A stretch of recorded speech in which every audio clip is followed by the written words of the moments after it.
मंडळी नमस्कार. झेंडा मराठीच्या या यूट्यूब चॅनलवर मी प्रसाद मुकाशी आपणा सर्वांचं मनपूर्वक स्वागत करतो. अभिजात मराठी या विषयावरनं गेले वर्षभर सगळ्याच बाबीत आणि सगळ्याच बाबतीने चर्चा झाली, चर्चा होतीये. अर्थात ती चांगल्याच पद्धतीने होतीये, कारण मराठी भाषेतला अभिजाततेचा दर्जा मिळणं हे महत्त्वाचं आहे. आता अभिजात मराठीचा दर्जा, त्याचं जतन आणि संवर्धन कशा प्रकारे होणार, काय व्हायला पाहिजे, कशा पद्धतीने व्हायला पाहिजे, या संदर्भात आज आपल्याकडे चर्चा करण्यासाठी ज्येष्ठ कवी लेखक महेश किळुस्कर इथे आलेले आहेत. किळुस्कर साहेब नमस्कार. नमस्कार. मराठी भाषेला अभिजात भाषेचा दर्जा मिळाला आणि वेगळ्याच प्रकारचं वातावरण निर्माण झालेलं आहे. बरोबर. तर हे नेमकं काय आणि नेमका अभिजात मराठीचा दर्जा म्हणजे काय झालेला आहे? मराठी भाषेला नेमकं आपण कोणत्या स्तरावर नेऊन ठेवलेलं आहे? अभिजात दर्जा म्हणजे आता ही मान्यता आहे. मराठी भाषा अभिजात होती आणि आहेच. बरोबर. फक्त तो दर्जा मिळाल्यामुळे काय होणार आहे, तर केंद्र सरकारचा काही निधी असतो अभिजात दर्जा मिळाल्यावरती त्या भाषेच्या विकासासाठी, संवर्धनासाठी. बरोबर. तो आता किती आहे मला माहित नाही, पण तो जो काय निधी आहे तो निधी आता मराठी भाषेच्या सगळ्या उपक्रमांसाठी सुरू होईल. हा त्याचा एक दर्शनीय फायदा आपण असं म्हणू. पण मुळामध्ये ही जी मागणी होती ती काय होती की मराठी भाषेला अभिजात दर्जा मिळावा. आता मराठी भाषेचं महत्व असं आहे की मराठी भाषा ही भारतातली 4थ्या क्रमांकाची भाषा आहे आणि जगातली 10व्या क्रमांकाची. बर. मराठी भाषा ही 22 भारतीय भाषा ज्या आहेत घटनेने मान्यता दिलेल्या, त्यातली 4थ्या क्रमांकाची भाषा आहे, महत्वाची भाषा आहे. बरं, मराठी साधारण 10 कोटी लोक बोलतात आपल्या महाराष्ट्रात आणि महाराष्ट्राबाहेर मिळून देशात. बर. मॉरिशस आणि इस्रायल हे 2 देश असे आहेत की ज्यांची स्थानिक भाषा मराठी आहे. हे लोकांना माहित नसेल बऱ्याच लोकांना. काही वर्षांपूर्वी मॉरिशस आणि आपले खूप जागतिक मराठी परिषदेच्या निमित्ताने झाले होते. इस्रायलचं पण आहे असं. बर. स्थानिक भाषा ती मराठी त्यांनी मान्यता दिलेली आहे. बर. दुसरं असं की आपल्या महाराष्ट्राची भाषा, राजभाषा तर मराठीच आहे. बरोबर. पण गोव्यामध्ये कोकणी बरोबर मराठीला सहमान्यता आहे. बर. म्हणजे गोव्याच्या राजभाषेचे म्हणजे 2 भाषांना त्यांनी दर्जा दिलेला आहे, मराठीला पण आणि कोकणीला पण. बर. तुम्ही भारताच्या कुठल्याही भागात जा, मराठी माणूस, मराठी बोलणारा, वाचणारा, लिहिणारा तुम्हाला आढळणार. अगदी बरोबर. बरोबर. आता प्रत्येक विद्यापीठामध्ये अशी 15 ते 20 विद्यापीठं आहेत की जिथे मराठी चेअर आहे, म्हणजे मराठी डिपार्टमेंट आहे. बर. आणि तिथे शिकवले जाते मराठी. बरोबर. आता हे एकीकडे चित्र असताना मराठी शाळा बंद पडत आहेत मुंबई सारख्या महाराष्ट्राच्या राजधानीच्या ठिकाणी. दुसरी गोष्ट अशी की मराठीचं जे संशोधन व्हायला पाहिजे मराठी भाषेचं, आणि त्याच्यामध्ये सतत सातत्याने प्रवाह हा चालू राहायला पाहिजे, ह्या दृष्टीने काही उपक्रम नवीन जर समजा सुरू करायचे झाले तर त्याला निधी पाहिजे. बरोबर. आता ह्याचं काय होतं की अभिजात भाषेचे निकष ठरवलेले आहेत केंद्राने. तर एक तर मराठी, ते सगळे 4ही निकष जे आहेत प्रमुख ते मराठी भाषेने पूर्ण केलेले आहेत, म्हणून तर मान्यता मिळाली. बरोबर. म्हणजे रंगनाथ पठारे समिती नेमली होती शासनाने, महाराष्ट्र शासनाने. त्यांनी खूप अभ्यास करून तो एक अहवाल तयार केला आणि साधारण 500-600 पानांचा अहवाल दिला होता. 10 वर्ष तो केंद्राकडे राहिला, ही वेगळी गोष्ट. याच्यामध्ये मला तुम्हाला प्रश्न असा विचारावा वाटतो की रंगनाथ पठारे समिती स्थापन झाली किंवा त्यांनी त्यांचा अहवाल तयार केला, शेकडो पानांचा तो अहवाल शासनाकडे दिला. बरोबर. पण प्रत्यक्षात ह्याच्यासाठी केवळ तो अहवाल तयार करताना रंगनाथ पठारे केवळ एक व्यक्ती नव्हते, अनेक व्यक्तींचा त्याला हातभार लागला. हो ना. ह्या अशा कोण कोण त्याच्यामध्ये सहभागी झाले होते किंवा कोणकोणत्या पातळीवर? मला त्याच्यात त्या समितीमध्ये आणखीन कोण कोण होते, पण हरी नरके होते, ज्ञानेश्वर मुळे होते, आणखीन अनेक लोक होते. बरं का, लक्ष्मीकांत देशमुख होते. महाराष्ट्र म्हणजे आपल्या याचे मराठी साहित्य संमेलनाचे माजी अध्यक्ष बरोबर आहे. बरोबर. अशी खूप लोकांनी काम केलं बरं का. त्याच वेळी तुम्हाला सांगतो की मराठी भाषेला अभिजात दर्जाची म्हणजे मान्यता मिळावी म्हणून अनेक लोकांनी प्रयत्न केले, आंदोलनं केली. महाराष्ट्र साहित्य परिषदेने आवाज उठवला, त्यांनी अनेक पत्र पाठवली, हजारो शेकडो. त्यानंतर जागतिक मराठी परिषद म्हणजे ज्याचे रामदास फुटाणे अध्यक्ष आहेत, तर त्यांनी जागतिक मराठी अकादमीने सुद्धा अनेक वेळा ह्याचा आवाज उठवलेला आहे.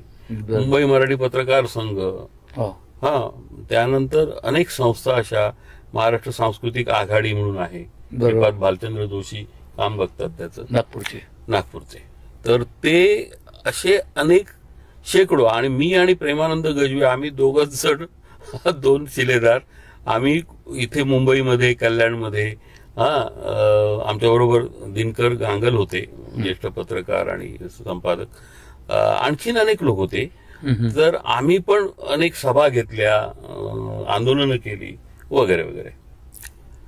हे सगळ्यांच्या प्रयत्नामुळे हे शेवटी दर्जा मिळाला. आणि शासनाने सुद्धा हा, महाराष्ट्र शासनाने गंभीरपणे घेतला होता विषय. बरोबर. म्हणजे महाराष्ट्र शासनाची सत्ता कोणाकडेही असू दे, प्रत्येक मुख्यमंत्र्यांनी हा विषय उचलून धरलेला होता. हे मान्य केलं पाहिजे. आणि तो एक लागते प्रोसिजरला वेळ लागला थोडासा, पण शेवटी मिळाला. ही आनंदाची गोष्ट आहे. पण आता म्हणजे तुम्ही स्वतः डॉक्टर महेश केळुस्कर यांची 44 पुस्तकं आहेत. हो. त्यातली अनेक पुस्तकं ही वेगवेगळ्या भाषांमध्ये, हिंदी, कन्नड, तमिळ. तर ह्या सगळ्या भाषांमध्ये आपण दरवेळेला म्हणतो की मराठी भाषा ही विविध अन्य भाषांच्या सहकार्याने फुलत गेलेली आहे. बरोबर. तर आता तिला अभिजात भाषेचा दर्जा मिळाल्यावर ही जे स्नेहबंध आहेत हे कशा पद्धतीने वाढीस लागतील? चालू राहणार. मुळामध्ये एक जरा थोडस दुरुस्ती करतो, माझ्या कवितांची भाषांतर झाली. बरोबर. आणि एक कविता संग्रह आहे निधनानाश, त्याचा आने वाले दिन म्हणून संपूर्ण अनुवाद झालाय. बरं का. बाकी मल्याळम, गुजराती, इंग्रजी सगळ्या भाषांमध्ये अनुवाद झालेत. तर भाषांचं जे आदान प्रदान आहे, मुळामध्ये ही जी आंतरभारतीची कल्पना आहे ही साने गुरुजींची. हो, बरोबर बरोबर, अगदी. आणि तुम्हाला माहिती असेल, इथे रायगड जिल्ह्यामध्ये वडघर जे गाव आहे तिथे आंतरभारतीचं काम चालतं, अनुवाद केंद्र पण आहे. होय. आणि ही सगळी मंडळी, रामदासजी भटकळ, आपली नीरजा, युवराज मोहिते वगैरे, ही सगळी, गणेश विस्पुते, ही मंडळी काम करतात. तर मला असं म्हणायचंय की मराठीचं महत्व आहेच, आणि मराठीचे स्नेहबंध इतर भाषांशी पण आहेत. पण काय होतं की अन्य भाषांचं एक हळूहळू आक्रमण व्हायला लागतं. तुमच्या भाषेबद्दल तुम्ही जर सजग नसाल, अगदी बरोबर, तुमच्या भाषेबद्दल तुम्हाला जर अभिमान नसेल, अस्मिता, तुमची एक भाषिक अस्मिता तुम्ही टिकून ठेवली पाहिजे.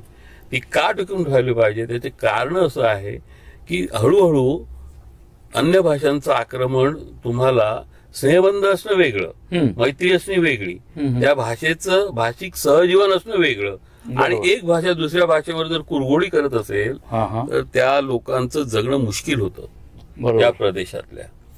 तर मराठी लोकांचं असं होऊ नये अशी सगळ्यांचीच इच्छा आहे.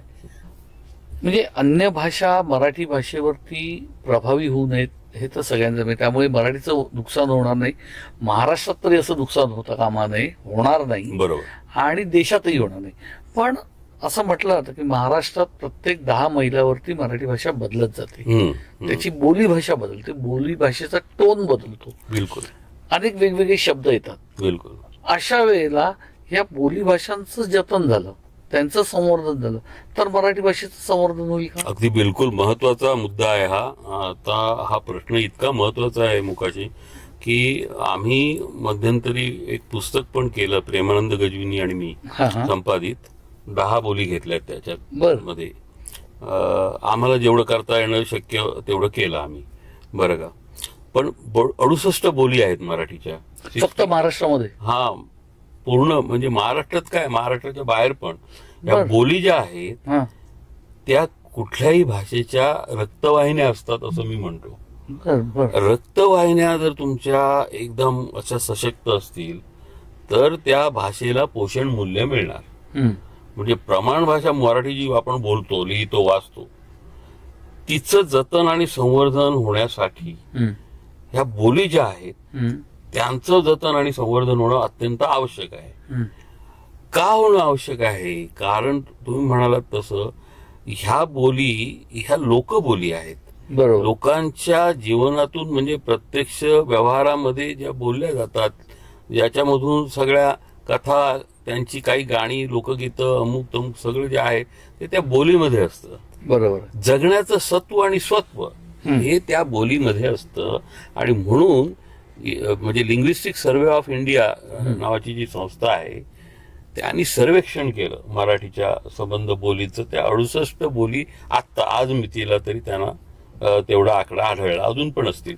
आता डॉक्टर गणेश देवींसारखे जे भाषातज्ञ आहेत त्यांचं असं म्हणणं आहे की यातल्या निम्म्या अधिक बोली ह्या मृत्यूपंथाला लागलेल्या आहेत. असं होऊन चालणार नाही खरं. त्याच्यासाठी आता तुम्ही मगाशी जो प्रश्न विचारला त्याच्या आधी की अभिजात मराठीसाठी जो निधी मिळणार आहे दर्जा मिळाल्यावर त्याचा विनियोग सरकार कोणत्या पद्धतीने करणार आहे? सरकारने ह्या बोली भाषांच्या जतन आणि संवर्धनासाठी एक स्वतंत्र काहीतरी विभाग स्थापन केला पाहिजे. पण मग मला असं वाटतं की आता तुम्ही जे संशोधन करतायत, गणेश देवी संशोधन करतायत, प्रेमानंद गज्वी संशोधन करतायत, ह्या सगळ्या संशोधनामध्ये म्हणजे आता सर्वसामान्य लोकांना असं वाटतं खानदेशी भाषा, वऱ्हाडी भाषा, सातारी भाषा, कोल्हापुरी भाषा, काय अजून कोणती भाषा असेल, ह्याच्या व्यतिरिक्त वेगळी भाषा नाही असं लोकांना वाटतं. पण ह्याच्यापेक्षा फार वेगवेगळ्या पद्धतीच्या म्हणजे मी कोल्हापूरकडे जर जस्ट मी बघतो त्यावेळेस कोल्हापूरमध्ये कोल्हापुरी भाषेची लय जे फार वेगवेगळे. हो ना. तिथे एक बागवानी भाषा आहे. हो आहे. ही बागवानी भाषा नेमकी कशी आहे? बागवानी आहे, चंदगडी आहे, म्हणजे कोल्हापुरी प्रत्येक बोलीच्या परत असे छोटे छोटे भेद आहेत. म्हणजे गावागावाप्रमाणे. गावागावाप्रमाणे. आता मालवणी जर तुम्ही सावंतवाडीकडची घेतलीत तर तिच्यावर कोकणीचा जास्त प्रभाव आहे, गोवन कोकणी जी आहे. बरोबर. पण तुम्ही इकडे मालवणकडे आलात कारण सावंतवाडी गोव्याला जवळ आहे, मालवणीकडे समुद्रकिनारा वेगळा, देवगड त्याहून वेगळं, आमचं खोंडाघाट नावाचं जे गाव आहे ते त्याहून वेगळं, म्हणजे ते कोल्हापूरकडे आलं. आमच्या मालवणीवर कोल्हापुरी भाषेचा प्रभाव आहे फोंडाघाटच्या कणकवली तालुक्यात. बरोबर आहे.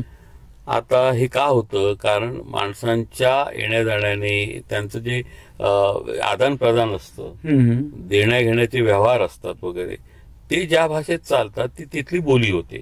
आता तुम्ही बागवानी भाषेचा उल्लेख केलात. ही बागवानी एक असा एक समाज आहे की जो पानांचा वगैरे व्यापार करतो. बरं का.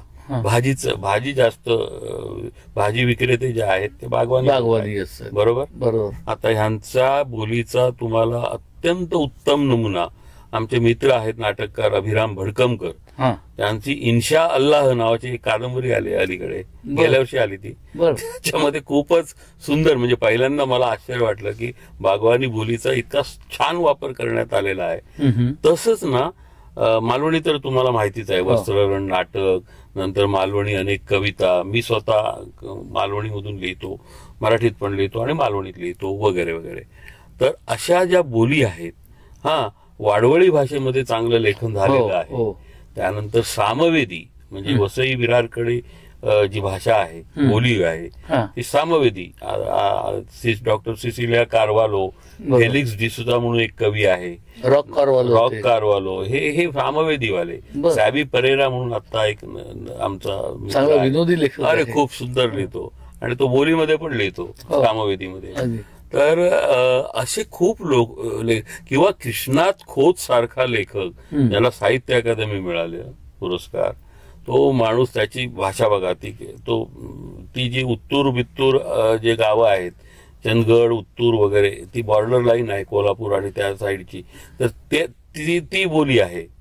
डायलॉग जे आहेत, संवाद पात्रांचे. माझं म्हणणं असं आहे की साहित्यामध्ये सुद्धा याचा जास्तीत जास्त वापर होतो आहे. ही आनंदाची गोष्ट आहे आणि अजून व्हायला पाहिजे. बरं का. पण डॉक्टर मला एक सांगा की म्हणजे आपण मगाशी आपण बोललोच हो. की शासनाने निधी जाहीर केला, हा. ठराविक काही कोटीचा निधी असेल. अभिजात भाषेचा दर्जा शासनाने दिला, केंद्र शासनाने, म्हणजे तो हे झाला. पण हे सगळं होत असताना मृत्यूपंथाला लागलेल्या भाषा ज्या आहेत, ह्या सगळ्या भाषांचं संवर्धन म्हणजे कोणत्या पद्धतीने होणार आहे? की बाबा निधी मिळाला, भाषेला मान्यता मिळाली, तर त्यांचं प्रकटीकरण किंवा प्रस्तुतीकरण कशा पद्धतीने, म्हणजे त्याच्यात नाटकं तयार झाली पाहिजेत, त्यातनं कथा तयार झाल्या पाहिजेत, त्यातनं कविता तयार झाल्या पाहिजेत, ह्याच्यातनं या भाषेचं संवर्धन होईल. हे एकीकडे व्हायला पाहिजे, तुम्ही म्हणताय तसं. म्हणजे त्याला सृजनशील साहित्य म्हणतो आपण, हा, ते तर व्हायलाच पाहिजे. बरोबर आहे. कथा, कादंबऱ्या, नाटकं यायला पाहिजेत, कविता.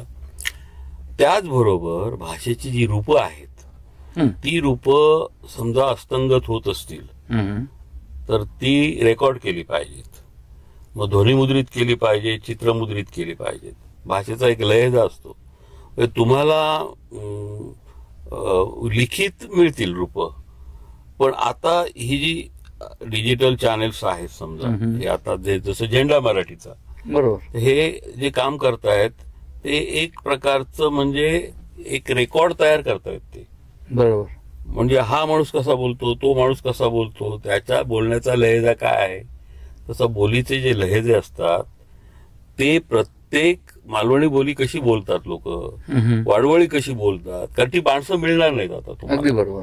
ती माणसं जी ती जर निघून गेली जगातून की त्या भाषेचं प्रकटीकरण, कारण नवीन पिढी जी आहे ती त्या लहेजाला पकडू शकत नाही. अगदी बरोबर. कारण त्यांच्यावर हे आधुनिक सगळे संस्कार असणार. बरोबर आहे. म्हणून तिथे त्या प्रत्येक गावात जाऊन त्या भाषेची रूपं तुम्हाला आता थोडक्यात दृकश्राव्य पद्धतीने त्याचं जतन केलं पाहिजे. त्याच्यासाठी निधी लागणार, बरोबर, त्याच्यासाठी एक मोठी यंत्रणा लागणार. हा, मग ते प्रिंट पण मध्ये पण आणा आणि हे आधी ऑडिओ व्हिज्युअल करून ठेवा. राईट. बरोबर. आता हे सगळं केलं पाहिजे. आणखीन अनेक उपक्रम आहेत. आपले लोकसाहित्य जे आहे ना मोकाशी, ते तुम्हाला सांगतो की लोकसाहित्यामध्ये प्रचंड धन आहे. अगदी खरं, अगदी खरं, भाषेचं, नाही का? आणि ते जर धन आपण गोळा करून ठेवलं तर आपल्याला कळेल की अरे आपली भाषा तर 2000 वर्षापासूनची परंपरा आहे, प्राचीन परंपरा. अगदी खरं आहे. आपल्या मराठी भाषेमध्ये ज्ञानेश्वरी आणि महानुभावी वाङ्मय हे तयार झालेलं आहे. महदंबेचे धवळे आणि हे सगळं चक्रधर स्वामींचं सगळं साहित्य, लीळाचरित्र हे मराठी भाषेत आहे. आणि त्याची परंपरा फार म्हणजे 2000 त्याचा निकेश होता अभिजात भाषेचा की 2000 वर्षापूर्वीची भाषा तुमची आहे का? आहे. का आहे? कारण ही बघा ही रूपं आहेत 2000 वर्षापूर्वीची ग्रंथांमध्ये. झालं. त्याच्यानंतर तुमच्या भाषेला जे जुनं व्याकरण आहे ते आधुनिक ह्याच्यामध्ये आहे का? तर आहे. ही रूपं पण आलेली आहेत. तुमच्या भाषेला मौलिकता आणि अखंडता आहे का? तर आहे. मराठीला मौलिकता आणि अखंडता. तर हे सगळे निकष पूर्ण केल्यामुळेच तर अभिजात दर्जा मिळालाय. पण आता नुसतं हे अभिजात दर्जा मिळून उपयोग नाही, त्याच जबाबदारी आहे ना प्रत्येक मराठी भाषकाची. अगदी बरोबर. म्हणजे ही आता एक छोटासा वेगळ्या पद्धतीचा प्रश्न करतो की अनेकदा आपण बघतो मुंबई पुण्याकडच्या लेखकांना पुरस्कार मिळतात. होय. वेगवेगळे साहित्य पुरस्कार मिळतात, वेगवेगळ्या संस्थांचे मिळतात, वेगवेगळ्या शासनाचे मिळतात. पण पुरस्कार मिळाल्यानंतर तो लेखक ती एक ठराविक शहरी भाषा, शहरी मराठी भाषा घेऊन तिकडे वळतो आणि तो त्याच्या परंपरागत किंवा पारंगत असलेल्या बोलीभाषेकडे दुर्लक्ष करतो, असं एक सध्या निरीक्षण आहे. हे कितपत खरं वाटतं? काय आहे की 2 प्रकार आहेत. काही लोकांना वाटतं की आपल्या जुन्या भाषेमध्ये परत लिहिलं किंवा बोललं तर आपल्याला लोक मागास समजतील वगैरे वगैरे, अशा काही गैरसमजुती लेखकांच्या पण असतात गैरसमजुती. आणि म्हणून ते एकदम असं सोफिस्टिकेटेड असं शहरी भाषेकडे वगैरे असं वळायला बघतात. पण तुम्हाला सांगतो की जे सच्चे लेखक आहेत ना, तर ते तुम्हाला आपल्या मूळ भाषेचं सत्व जे आहे ते आपल्या साहित्यामध्ये अखंड ठेवतात. आणि आता काय झालंय, साहित्याचं सुद्धा केंद्र जे आहे ते खेड्यांकडे सरकलेलं आहे. बरोबर. म्हणजे मुंबई पुण्यात तुम्ही म्हणताय ना, हा एक असा काळ होता, नाही असं नाही. पण आता कोणी मुंबई पुण्याला असं फारसं काही मारत नाहीत माझ्या पद्धतीनं. मी बघतोय माझं पण संपूर्ण महाराष्ट्रात संचार असतो, बाहेर पण असतो. तर आता काय तुम्ही मुंबईचे आहात म्हणून मोठे लेखक असं कोण म्हणणार नाही, पुण्याचे आहात म्हणून काय. कारण कसं आहे की खेड्यापाड्यात इतके नवीन नवीन मुलं तयार झालेली आहेत, लेखक, कवी, बरं का, आणि ती एकदम सशक्त लिहित आहेत. काय लिहित आहेत, आपला अनुभव लिहित आहेत. बरोबर. त्याच्यामध्ये ते आपला बोलीचा उपयोग करतात ना, वापर करतात. हो करतात, आणि ते ऐकत नाहीत मग तुम्हाला ते. पण आता आपण या मुलाखतीच्या शेवटाकडे येताना तुम्ही तुमच्या बोलीभाषेतली एखादी कविता ऐकवा ना. हा, माझ्या बोलीभाषेचं सांगतो तुम्हाला. मालवणीमध्ये खूप मोठी परंपरा आहे, ती थोडक्यात सांगतो. मालवणीमध्ये काय मीच पहिल्यांदा कविता लिहिली असं नव्हे. विक्रू नेरुरकर नावाचे एक गृहस्थ होते, जे सावंतवाडी संस्थांमध्ये शिक्षणाधिकारी होते त्यावेळेच्या. बर. हा, ही गोष्ट तुम्हाला 70-80 वर्षापूर्वीची सांगतोय. तर ते जे होते विक्रू नेरुरकर, त्यांनी पहिल्यांदा मालवणी गीतं लिहिली आणि ती रेकॉर्ड झाली. HMV कंपनीने त्यावेळी रेकॉर्ड केली होती, घराघरात वाजायची त्या काळामध्ये. काय बात आहे. बघा, प्रत्येक घरात धर जिला घराची आठव रे, 5 तरी रुपये पाठव रे, किंवा आम्ही पहिल्या मानाचे गावकार वगैरे, चल चढवा पडावात सून आगबोटीत जपात, अशी गाणी त्यांनी लिहिली मालवणी, आणि त्यावेळी लोकप्रिय होती. ही वस्त्रहरणच्या आधीची गोष्ट आहे. नंतर वस्त्रहरण आलं, त्यांनी तर 7 समुद्रा पलीकडे झेंडे लावले मालवणी बोलीचे. आणि मालवणी बोलीतून खूप लोक लिहित आहेत. आमच्या आधी तुम्हाला लोकांना माहित नसेल कदाचित, पण ज्ञानपीठ पुरस्कार प्राप्त विंदा करंदीकर सारखे मोठे कवी त्यांच्या मालवणीमध्ये कविता आहेत साहेब. बघा बरं का, मालवणीत लिहिलेल्या कविता आहेत. त्यांचा जो पहिला संग्रह आहे द्रुपद, त्याच्या शेवटी त्यांनी मालवणी 4 कविता दिलेल्या आहेत वगैरे. आणि भावय म्हणून वगैरे नृत्य असतं, ते तरवा लावताना वगैरे आमच्याकडे त्या काळात, तर ते सगळं मालवणीत आहे. किंवा धोंड्या नावी त्यांची गाजलेली कविता, त्याचे धोंड्याचे जे संवाद आहेत किंवा त्या सावकारांचे, तर ते मालवणीत आहेत. हा, विंदा मालवणी होते. तर असे खूप लेखक, म्हणजे जयवंत दळवी ज्यांची जन्मशताब्दी सध्या सुरू आहे, त्यांची कितीतरी तुम्हाला मालवणी बोलणारी पात्र त्यांच्या नाटकामध्ये, कादंबऱ्यामध्ये, कथामध्ये आहेत. चिंत्रम खानोलकर, आना पेडणेकर, असे खूप लेखक तुम्हाला सांगता येतील. कोकणाकडच्या भाषांचा त्यांनी ती रत्नागिरीकडची भाषा रत्नागिरीकडची. आणि हे आमचे हे इकडचे लेखक मामा वरेरकर होते, मोगर रांगणेकर होते, त्या सगळ्यांनी ना मालवणी भाषेचा चांगला उपयोग केलेला आहे. आम्ही तर मालवणीत कविता लिहितोय मी कित्येक वर्ष. त्यातली एक कविता या मुलाखतीच्या सांगता करताना आपण लोकांसाठी पेश करतो. एक कविता आहे जिच्यामुळे मी कवी म्हणून प्रसिद्ध पहिल्यांदा बोरकर कवी बाकीबाब बोरकर यांनी सांगितलं की ह्या कवितेवरून वाटतंय की हा कवी होणार म्हणून. त्यांनी भविष्य वर्तवलं होतं. बरं का. आपल्याला काय त्यावेळी माहित नसतं. मी त्यावेळी कॉलेजमध्ये होतो आणि अशी कॉलेजमध्ये 3ऱ्या वर्षाला वगैरे असताना मी ती कविता वाचली सावंतवाडीत. ती कविता ही जिथून सुरुवात झाली कवी म्हणून. हे एक प्रेमकाव्य आहे. त्यावेळी काय असे रोज डे वगैरे नव्हते. तर त्या आवडलेल्या मुलीला भेट कशी द्यायची, तर जत्रेमध्ये कोण बघत नाही ना, म्हणजे खूप गर्दी असते. हळूच देऊन पतली गली से सटक गया परत तो जो असायचा, तर ते काय देणार, तर नाकातली फुली देणार तिला, किंवा कानातलं काहीतरी देणार, सोन्याचा दागिना एखादा, बरोबर, गिफ्ट म्हणून. आता ते कसं मिळवणार तो, हा काय बेकारच आहे. तर त्यावेळी पद्धत होती की घरातलं काहीतरी भात बीत जे असेल, शेतकरी सगळी मुलं, तर ते भात विकायचं, त्यातून पैसे जमा करायचे आणि ते सोनाराकडून गुंजभर काहीतरी घ्यायचं आणि प्रेयसीला द्यायचं. बरोबर. त्याची ही कविता आहे. गंमत आहे. ऐकूया ना. आता त्या घरातून ते जे घर आहे दाखवलेलं आहे त्या घराच्या बाजूला शेजारालाच ती मुलगी राहते. ती यांच्या घरी येणं जाणं आहे तिचं. तिचं नाव मालन, त्याला मालग्या म्हणतात मालवणीत. बर. मालनला मालग्या. तर कविता अशी आहे की ते घरातून सगळं धान्य बिन्य नाहीसं होतं. ते आई विचारते त्या आपल्या मुलाला की अरे बघ सगळं हे नाहीसं होतं, काय प्रकार काय आहे, भुताटकी कसली. तर हा काय सांगतो, महापुरुषाची शपथ आहे मटको माका माहिती नाही.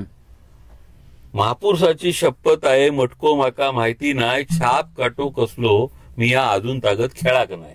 बर. आहे म्हणता बाळग्या मग जातात काय रे पैसे. आहे म्हणता बाळग्या, ह्याचा लहेजा बघा ते, म्हणजे ते ती कशी बोलेल तसं. आहे म्हणता बाळग्या मग जातात काय रे पैसे, परवाच्या दिस कणगेतून तांदूळ झाले नाहीशे. कणगी म्हणजे धान्य साठवायची एक असं हे असतं बांबूचं हे भांड, बरोबर आहे. परवाच्या दिस कणगेतून तांदूळ झाले नाहीशे. त्याच्यावरती हा म्हणतो खराच आहे माहिती नाही, विचारती या बाबा. बर.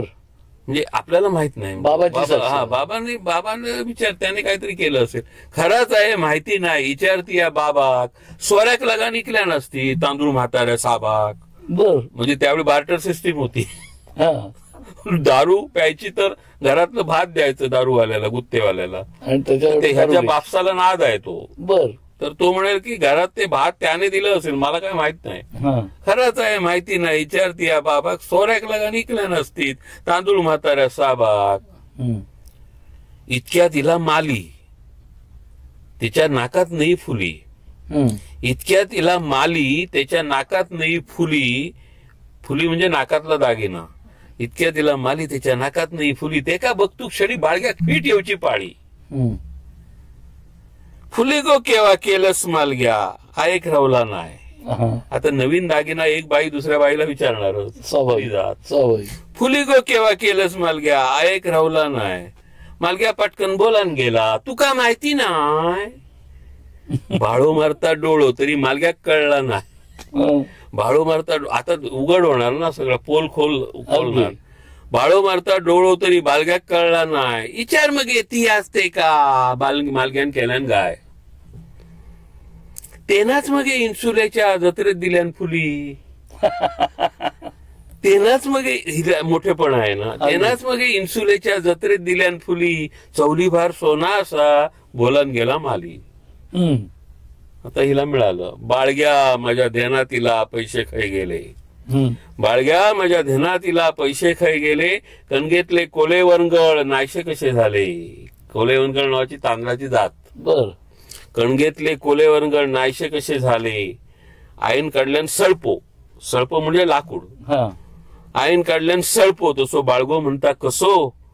पाया पडतोय आहे तुझ्या करू नको हसो. आहे तुझी सून सोबत गोरा माझा मालग्या. आहे तुझी सून सोबत गोरा माझा मालग्या. आहे म्हणता बापाशीचा नाव राखलंच बाळग्या. बर. हिचं पण तसंच झालेलं आहे, तिला पण पळून आणलेली आहे. तर बापाची परंपरा चालवली म्हणजे आहे निघालाच तू शूर.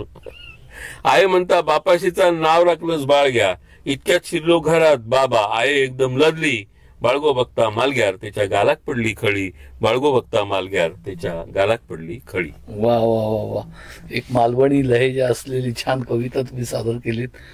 तुम्ही आता या मराठी भाषा संवर्धन जतन वगैरे सगळं चालू आहे, त्यानिमित्ताने त्याच्याच अनुषंगाने तुम्ही दर महिन्याला मराठी आठव दिवस साजरा करता.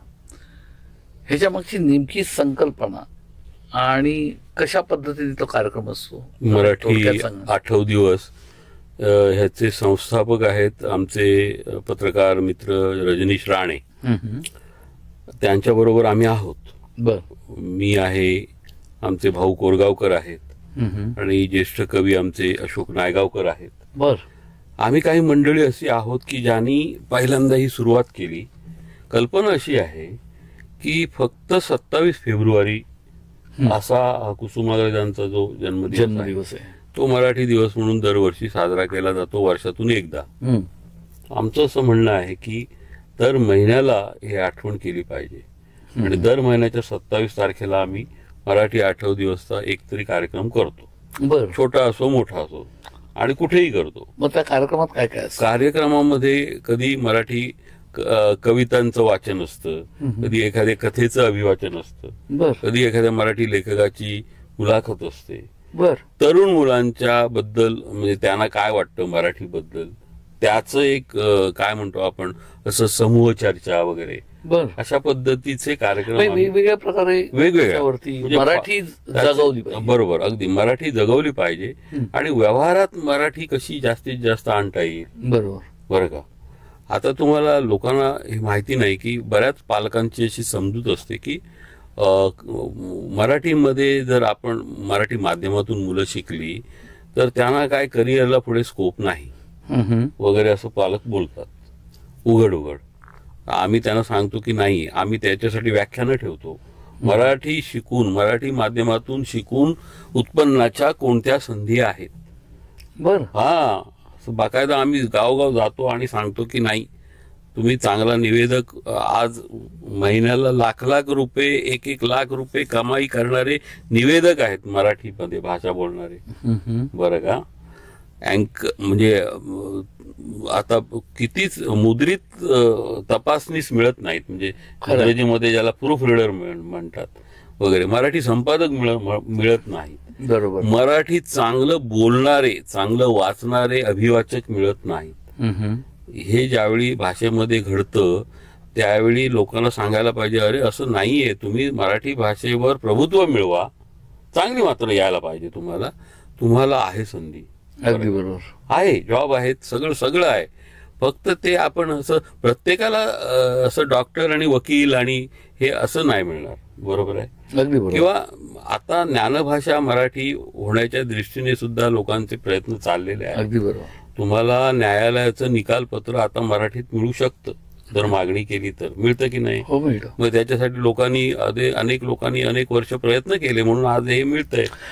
तसं आपण केलं पाहिजे. शासनाची परिपत्रकं किंवा वेगवेगळ्या सरकारी कार्यालयांची परिपत्रकं आता मराठीत यायला लागली. अगदी अगदी. आणि ती सर्वसामान्यांना समजतील अशा भाषेत. पूर्वी खूप क्लिष्ट भाषा वापरली जायची, पण आता चांगली सोप्या. मराठी आठव दिवसचा आमचा हाच प्रयत्न आहे. बरोबर. की आम्ही सांगतोय की सर्वसामान्यांसाठी, म्हणजे हे असं अकॅडमी, मोठे विद्यापीठं आणि मोठे असे काही मोठे असे उपक्रम वगैरे असं काही नाहीये. साधा एक आमचा हे चळवळच म्हणू आपण, मराठी चळवळ आहे आणि आम्ही काही मंडळी त्याच्यामध्ये आहोत. डॉक्टर साहेब, आता एक शेवटचा आपण एक रॅपिड फायर टेप. अरे वा. बरोबर. की तुमचे आवडते कवी कोण? बर. गदी माडगुळकर? नाही, तुम्ही मला पर्याय द्या, म्हणजे 2 पर्याय द्या, त्यातला मी सांगतो ना. पु ल देशपांडे, गदी माडगुळकर? पु ल देशपांडे. वसंत बापट, विवा शिरवडकर?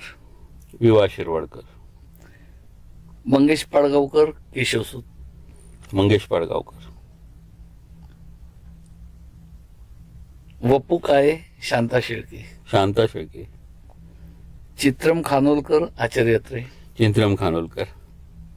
आता आमचा एक दुसरा एक छोटासा तुम्हाला, की बऱ्याचदा मराठी भाषेमध्ये लेखक किंवा कवी हे टोपण नावाने लिहित जातात आणि मग तो ओळखणं कठीण होतं. आता एक कसं आहे, केशव कुमार की आचार्य अत्रे? दोघेही, कारण आचार्य अत्रे म्हणजेच केशव कुमार. तुम्हाला सांगतो, केशव कुमारांच्या वरून आठवण झाली, झेंडूची फुले हा जो विडंबन कविता संग्रह आहे आचार्य अत्रेंचा, केशव कुमार या टोपण नावाने लिहिलेला, त्याला या वर्षी म्हणजे 2025 साली 100 वर्ष पूर्ण होत आहेत. त्याचं हे शताब्दी वर्ष आहे. त्यानिमित्ताने वात्राटिका किंवा विडंबन काव्य यायला पाहिजे. हा, नक्कीच यायला पाहिजेत. आणि सगळ्या लोकांना म्हणजे असं की हा सुद्धा एक प्रकार आहे, हास्य कविता, विडंबन वगैरे, हे माहीत पाहिजे लोकांना. आणि आचार्य अत्रेंची झेंडूची फुलं मध्ये जी विडंबन आहेत त्याला तर तोडच नाही. आणि तो एक मराठी कवितेचा प्रवाह आहे. याच्यामधून भाषा वाढू शकते, कारण लोकांना जरा हसायला वगैरे आवडतं. तर या माध्यमातून जर तरुण पिढी वळत असेल तर विडंबनांचा सुद्धा भाषेच्या प्रसारासाठी वापर करायला काही हरकत नाही. म्हणजे तुम्ही जसं मगाशी आवाहन केलं हो, की प्रत्येक गोष्ट करा पण ती मराठीत करा. हसा ते पण मराठीतच बिलकुल हसा. बिलकुल बिलकुल. झेंडा मराठीच्या याच्या युट्यूब चॅनलवरती आपण या मराठी भाषेच्या अभिजात दर्जाचं जतन आणि संवर्धन कशा प्रकारे होईल याबद्दल जी माहिती दिली त्याबद्दल मी तुमचे आभार मानतो. आणि सर्व मराठी भाषकांना, मराठी जनतेला मी या निमित्ताने शुभेच्छा देतो आणि नम्र आवाहन करतो, विनंती करतो हात जोडून की बाबा रे, तुम्ही बाकी काही करा, कुठे नोकरी करता, कुठे धंदा करता, व्यवसाय करता, त्याच्याशी काय आम्हाला देणं घेणं नाही, पण तुम्ही घरात आणि बाहेर मराठीत बोला, मराठीत लिहा, मराठीत वाचा, मराठीत भांडा ते सुद्धा मराठीत भांडा. अगदी बरोबर. काय शिव्या बिव्या द्यायच्या असतील त्या मराठीत द्या, बरं का. आणि तुम्हाला प्रेम करायचं असेल ते पण मराठीत करा. जय हिंद, जय महाराष्ट्र, जय मराठी. जय महाराष्ट्र. धन्यवाद.